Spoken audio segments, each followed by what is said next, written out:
Happy Tulip Tuesday. This is the day we share timely tips for the tulip tribe. Today, I want to address the concern. Will the Oasis Floral Adhesive cold glue stick? Will it pop loose? How does it adhere?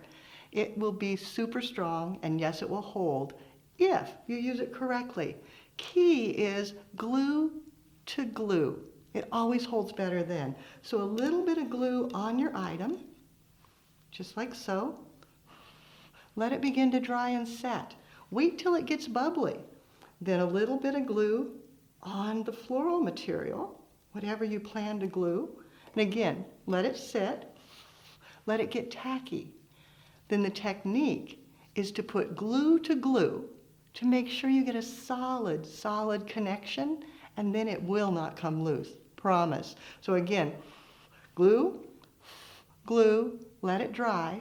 And then I actually do one more step where I tap, pull it loose, and then re-secure. Because that extra tap makes sure you get glue to glue connection.